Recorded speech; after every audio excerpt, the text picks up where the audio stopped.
Hello students, welcome back. Today we're going to continue with the mutation of the hemoglobin gene. We've identified this disorder as sickle cell anemia. There's one primary problem associated with sickle cell anemia. Let's first show what happens in the normal situation. For that, we will need a red blood cell and a blood vessel. Here we have a normal red blood cell and a blood vessel.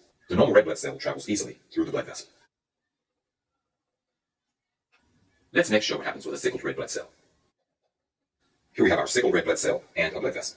However, with a sickled red blood cell, the blood cells clump together in circulation.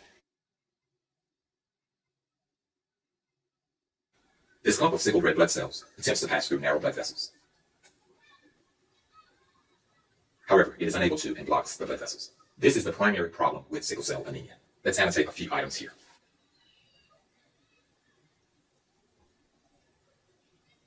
Here we have a normal red blood cell, a blood vessel. Here we have a sickled red blood cell. The clumping of this sickled red blood cell and that clumping or sticking together has a particular name that we'll identify later. And here we have the blockage of the blood vessel due to the attempt of this clump to try to pass through the blood vessel. This is the primary issue with sickle cell disease, or sickle cell anemia. Let's identify these two primary physical effects, or phenotypes, of this genetic disorder.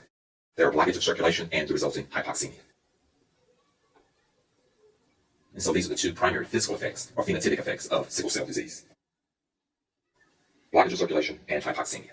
Before explaining the other phenotypic effects which occur as a result of this disease, let's discuss the genotype. Each individual has two hemoglobin A genes, one from the mother and one from the father. An individual with sickle cell disease gets a hemoglobin S gene from the mother and a hemoglobin S gene from the father. An individual who gets a normal hemoglobin A gene and a hemoglobin S gene is said to have the sickle cell trait. If the two hemoglobin genes are different, such as the case is here with a hemoglobin S and a hemoglobin A, this individual is said to be heterozygous for the hemoglobin S gene.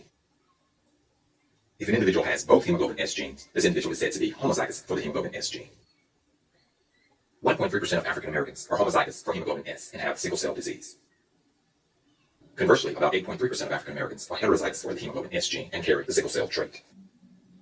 If an individual has both hemoglobin A genes, this is normal. If they have both hemoglobin S genes, they have the sickle cell disease. And if they have one normal gene and one sickle cell gene, they carry the sickle cell trait. Let's explore more phenotypic effects of sickle cell disease. For this, we'll need to represent the affected organs.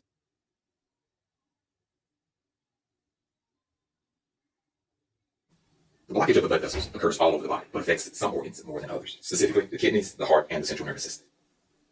Sickle cell disease causes kidney failure, heart failure, stroke, and paralysis.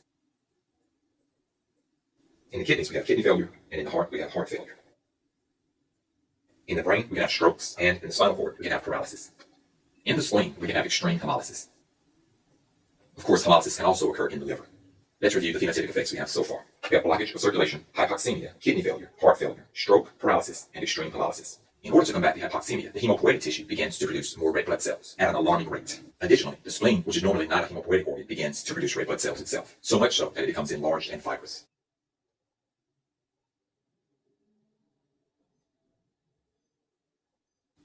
This extreme erythropoiesis of the spleen produces an enlarged spleen, a condition known as splenomegaly.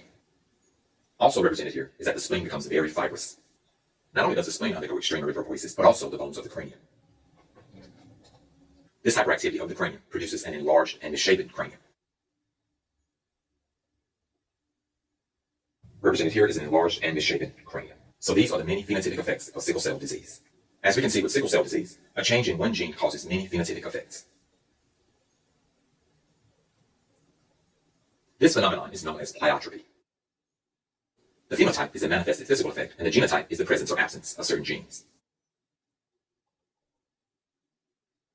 With this disorder, we identified 9 physical effects or 9 phenotypic effects. All of these physical effects result from one genotype, and the genotype here is homozygous for the hemoglobin S gene. So for the phenotypic effects, we've identified 9, and for the genotype, we have 2 hemoglobin S genes. And so this concludes our discussion on the effects of sickle cell disease, and it also concludes this lecture. I hope that you learned a lot.